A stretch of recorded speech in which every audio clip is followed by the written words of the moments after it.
on va synthétiser le débat et ensuite, juste une petite synthèse, les points fondamentaux de ce qui vient d'être dit. Il faut savoir qu'il faut étudier, d'accord? Même si vous voulez être chef d'entreprise, il faudra étudier. Il ne faut pas être frileux, c'est-à-dire il faut être ambitieux. Il faut toujours aller de l'avant et essayer d'écarter tous les métiers ou professions jugées tabous.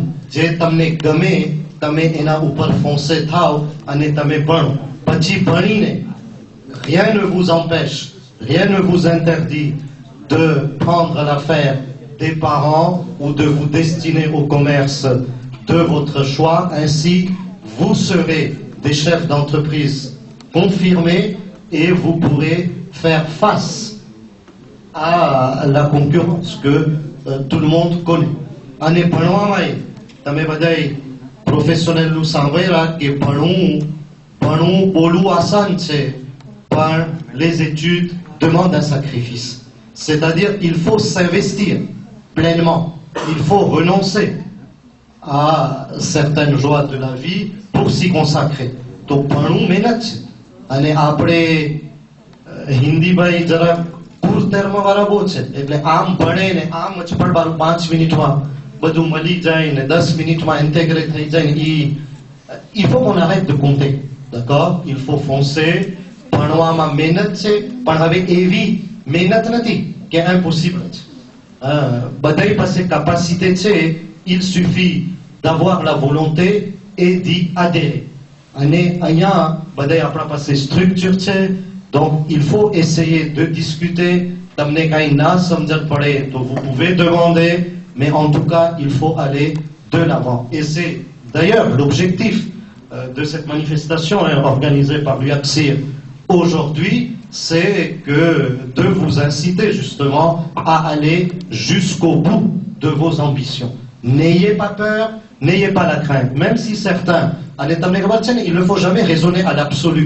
Il faut toujours relativiser, c'est-à-dire qu'il ne faut pas avoir une vision très stricte et carrée. Aujourd'hui, on doit s'adapter. Même si certains ont soulevé que peut-être dans 20 ans, la profession de médecin peut-être disparaîtra ou non, c'est vrai, il faut regarder l'avenir, mais il ne faut pas savoir que après avancer, les professions s'adaptent. Donc il y a aussi une adaptation. Donc docteur, ne soyez pas découragés ou ne sombrez pas dans le pessimisme. Que docteur Thaïsne, vice-versa, profession Haïlou Jassene, les professions vont s'adapter. Il y a toujours une adaptation, une évolution des professions. Actuellement, après réforme dans tous les domaines, les réformes ne cessent de s'amplifier. Par exemple, là, pour être instituteur, il fallait avoir le baccalauréat. Aujourd'hui, et je crois que c'est à partir de 2010, les enseignants vont confirmer que pour pouvoir être enseignant, il faudra avoir un M2, c'est-à-dire un bac plus 5. Par la veille bac plus 5, il ne faut pas être effrayé. Un gardien bac plus 5 est devenu le socle minimum dans le cadre de l'harmonisation européenne et la mise en place des LMD. Ce sont des voies. Donc, Djem Zamano avait des palettes de formation et il faut vite s'intégrer et aller de l'avant. Ne pas essayer de nourrir du pessimisme et des découragements. Toutes les professions évoluent, toutes les professions s'adaptent. Les médecins d'il y a 20 ans sont toujours aujourd'hui là. Les nouveaux arrivent, d'autres vont arriver et quelle que soit la discipline, il y a des évolutions. Et un professionnel, une fois qu'il est professionnel, a les moyens de s'y adapter. Donc foncez, n'ayez pas peur. Maintenant, on va vous passer la parole par souci de cohésion et de discipline. Et quelques allons saval pousser. Vous avez étalé tous vos métiers et quand vous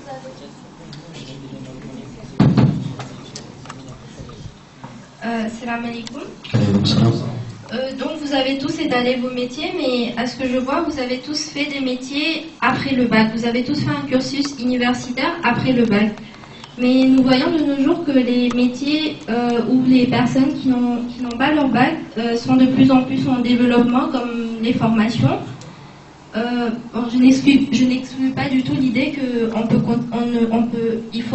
ne faut pas avoir le bac pour continuer ses études. Le bac, c'est essentiel. Mais je pense qu'on doit aussi un peu parler de ces formations pour les personnes qui ne veulent plus continuer leurs études quand ils n'ont pas le bac. Il y a beaucoup de personnes qui arrêtent leurs études quand ils n'ont pas le bac. Ils se disent non, on est démotivés, on ne veut plus travailler, non, une année encore à refaire des examens, non, c'est pas du tout notre truc. Donc je pense que ces formations-là ne sont pas exclues dans ce séminaire, il faudra en parler aussi. Il y a beaucoup de formations dans chaque profession que vous avez parlé, que ce soit au niveau de la médecine, du commerce.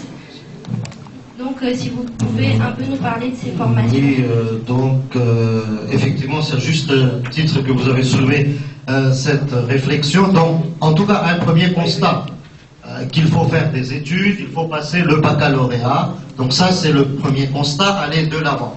Maintenant, effectivement, relativisant, ce n'est pas parce qu'on n'a pas passé le baccalauréat, ou pour X raisons, que les portes sont fermées. Effectivement, il existe beaucoup de métiers, et c'est pourquoi j'ai dit tout à l'heure qu'il n'y a pas de métier ou de profession tabou. Par exemple, il existe des CAP de coiffure, il existe des CAP même de fleuristes, par exemple. Donc, c'est peut-être si demande il y a, donc la prochaine fois on peut mettre en place un autre séminaire et éventuellement inviter ce genre de professionnels qui sauront vous donner leurs approches. Mais en tout cas, à notre niveau, nous, on peut dire que ce sont tout à fait des métiers, et d'ailleurs les formations en alternance aujourd'hui encouragent l'accès vers ces métiers. Donc quelqu'un qui veut passer par exemple un CAP de fleuriste ou un CAP de boulangerie ou même en matière mécanique, etc., peut parfaitement se destiner. C'est à chacun d'établir son bilan. Il n'y a pas de métier tabou. Et d'ailleurs, le gouvernement encourage beaucoup les métiers d'apprentissage. Donc effectivement, les portes ne sont pas du tout fermées. Chacun a sa place dans la société.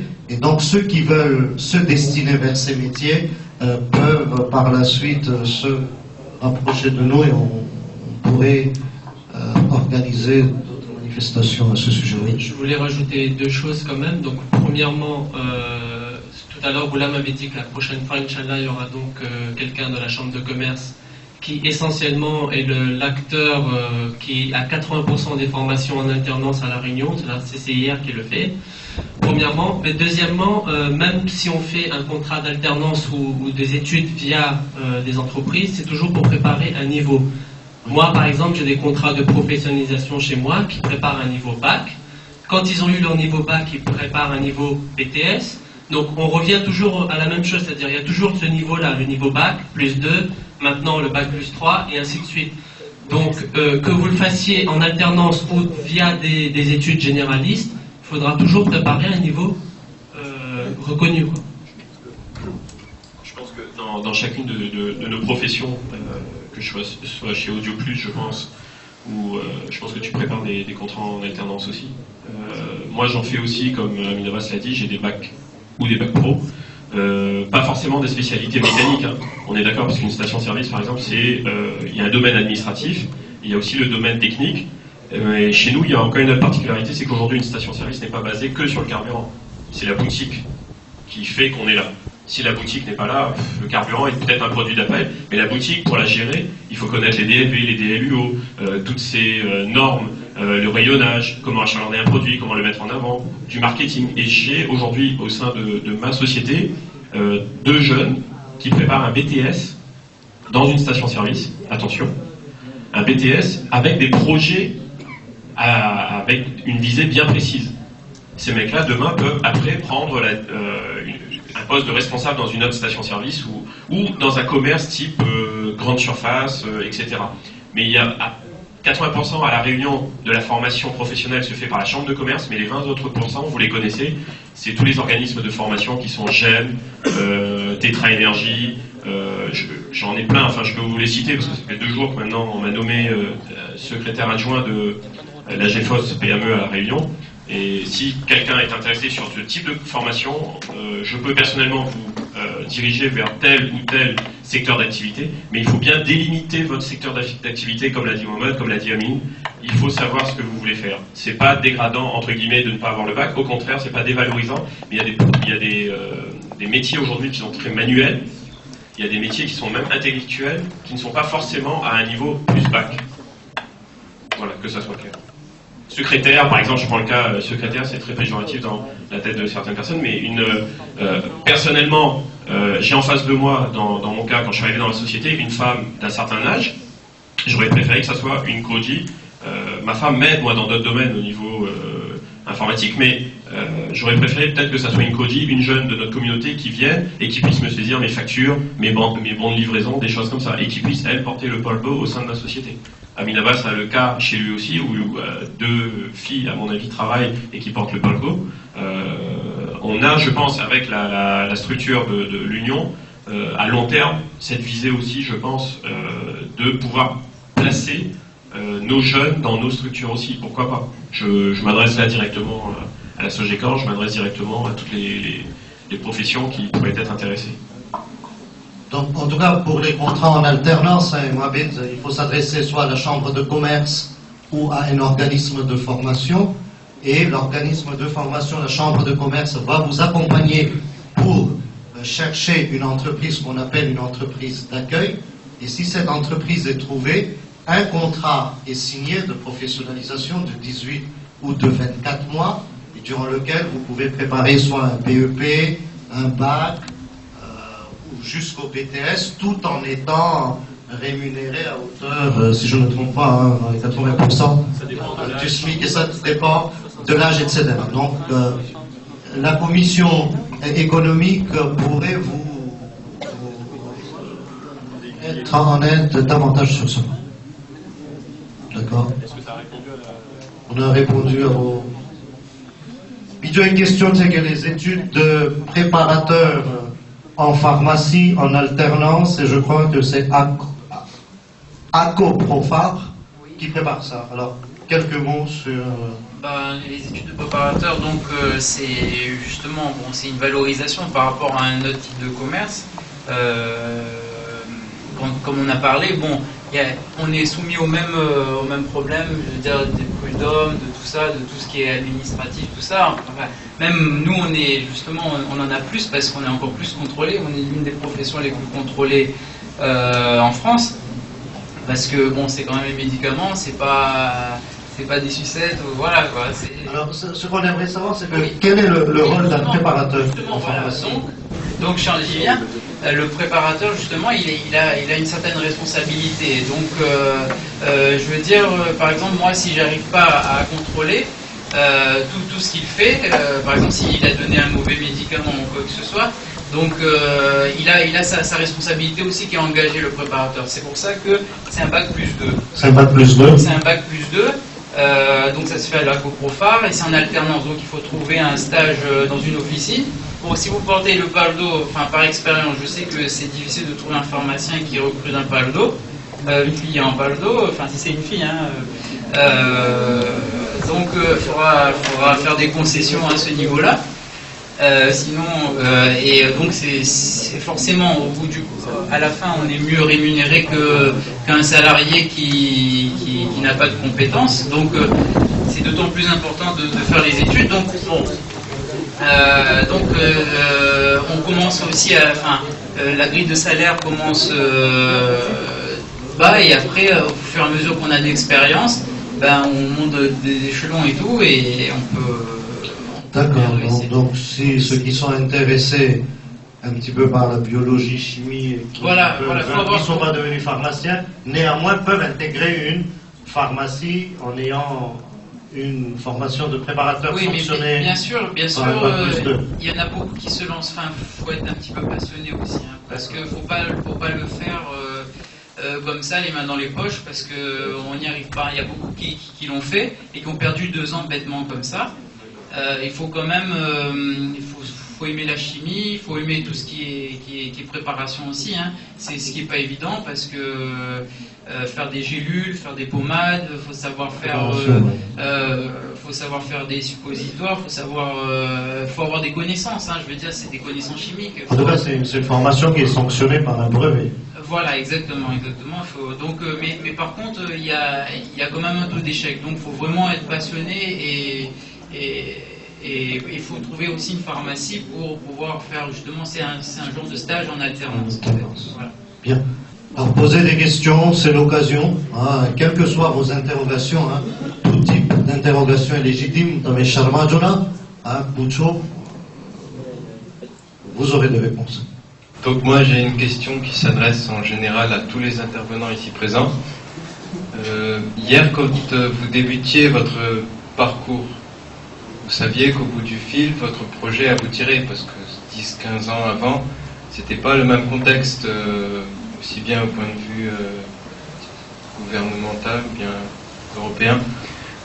J'aurais voulu savoir, nous, aujourd'hui on a des projets, mais demain, avec les temps qui courent, surtout avec le contexte actuel, notamment celui de la crise, est-ce qu'on est sûr que demain ça sera aussi facile que vous, ou bien ça sera aussi sûr que vous? Ça, c'est une question, mais en tout cas, je crois qu'aujourd'hui, on ne peut pas raisonner sur le terrain de la certitude. Je crois que, parce que 15 ans avant, la même question était posée. Aujourd'hui, on dit que 15 ans avant, c'était facile, mais à l'époque, donc chaque époque apporte son lot de difficultés et d'exigences. Je crois qu'il faut, pour chaque époque, bien s'y adapter et essayer de s'informer, de réfléchir et ensuite de se lancer. Parce que il est certain que les difficultés sont là, mais les difficultés ne sont pas telles qu'il est impossible. Moi, je dirais que rien n'est pas impossible. Tout est possible. Mais il faut un petit peu changer la façon d'appréhender ce qu'on veut faire. Mais une certitude, nul ne pourra vous l'établir. Mais au niveau médical, c'est sûr qu'il n'y aura pas de souci. Hein. Il y aura des demandes tout le temps de médecins, de dentistes, de pharmaciens. Il n'y aura pas de souci de ce niveau-là. Mais il y aura plus de contraintes, la stérilisation, toutes ces choses-là, quoi. Enfin, c'est un peu, c'est tout. Là, vous nous posez des questions, c'est très bien. Voilà, mais là, ça fait 2-3 heures qu'on parle.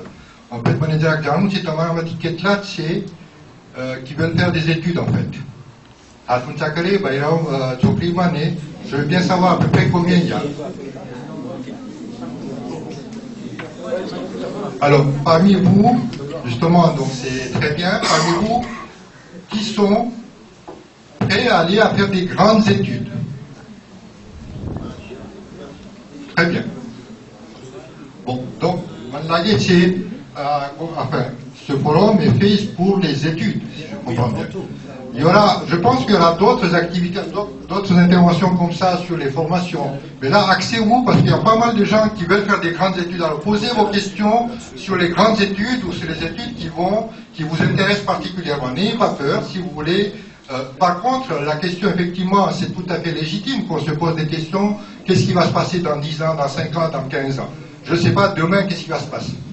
Demain, personne ne sait qu'est-ce qui va se passer. Donc, ce n'est pas une question à vous bloquer dans vos études. C'est la même chose, question de Parda. Parda ne doit pas vous bloquer dans mon projet. Allez-y, foncez. On verra, le moment venu, on verra. Aujourd'hui, l'université autorise le Parda. Demain, peut-être ça va être interdit. Est-ce qu'à ce moment-là, qu'est-ce que vous allez faire? Vous n'allez pas faire d'études? Non, on va trouver des solutions après, au fur et à mesure. Donc, ne soyez pas bloqués sur certains points. Votre objectif, c'est faire des études et faire des grandes études. Alors, foncez-y. Posez des questions, allez-y, n'ayez pas peur. Pourquoi avoir peur? On est là, on a tous les capacités. Soyons les meilleurs possibles. Voilà. Moi, si je peux répondre à la question la question du jeune homme là qui s'interrogeait par rapport à la crise et tout. En fait, on s'est aperçu, il y a une étude aussi qui a été faite qui démontre que en fait tout ce qui a trait au service, au secteur du service, il y aura toujours d'emploi. La médecine, un peu, c'est tout ce qui est médical, c'est un peu aussi, ça a trait aussi au service. Donc vous aurez, ça sera toujours, pendant un moment, le plein emploi, quoi. Simplement, bon, il y a des activités qui sont plus intéressantes que d'autres. C'est là qu'il faudrait axer ta recherche, quoi. C'est-à-dire que bon, faut déjà faire quelque chose par passion. Et d'autre part, faut regarder, faut vraiment que tu regardes quelle activité serait la plus intéressante, parce qu'il y a aussi le côté financier. Il faut que, pour pas que tu sois dégoûté un jour, il faudrait que tu arrives à associer les deux, c'est-à-dire les études et à la fois la récompense un peu financière. Tu comprends? Parce que si tu fais des études, tu te lances dans quelque chose, un doctorat, un post-doctorat, et puis au bout du compte, tu n'as aucune satisfaction personnelle au niveau lucratif, tu verras que celui qui n'a pas fait d'études, ton copain qui aura son papa commerçant et qui gagnera 10 fois plus que toi, ça va te dégoûter. Tu vois ce que je veux dire? Il faudra que tu axes. Moi je t'encourage à faire des études, mais il faut que tu cherches la branche qui pourrait te convenir pour développer à la fois le côté financier et à la fois le côté intellectuel. Voilà, si ça peut répondre à ta question. Moi, je pense aussi, je voudrais répondre à cette question. Je pense aussi qu'en fait, il n'y a pas un chemin tout tracé où tu as un chemin et puis tu penses que tu vas arriver jusqu'au bout. En fait, tu fais ton chemin au fur et à mesure. C'est-à-dire que tu connais que tu vas prendre cette route, mais peut-être que tu vas bifurquer. Au fur et à mesure, tu t'adaptes. Et aussi, je pense que c'est vrai, moi personnellement, quand j'ai commencé mes études, je savais absolument pas que je vais arriver là où je suis. Donc on tâtonne, on a nos professeurs qui nous guident, on a des gens pour nous aider, pour nous conseiller, et au fur et à mesure, si on est souple, si on s'adapte aux différents changements, etc., je pense que ça ne devrait pas poser de problème. Comme nous, par exemple, les enseignantes, il ne faut pas être fermé dans notre métier. Par exemple, en ce moment, on s'ouvre sur des certifications au niveau européen. Et voilà, c'est-à-dire si demain, on n'aurait pas suffisamment de groupes de cours à faire, on sait qu'on peut toujours bifurquer ailleurs à côté, on peut toujours s'adapter, mais il suffit d'être souple, d'accepter les changements, d'accepter le fait qu'il y a des modifications. Voilà, donc le maître mot, c'est qu'il faut s'adapter chaque fois, et il ne faut pas avoir des craintes et des peurs. Et comme Dr Saguer vous y a invité, posez des questions techniques, on est là pour vous répondre.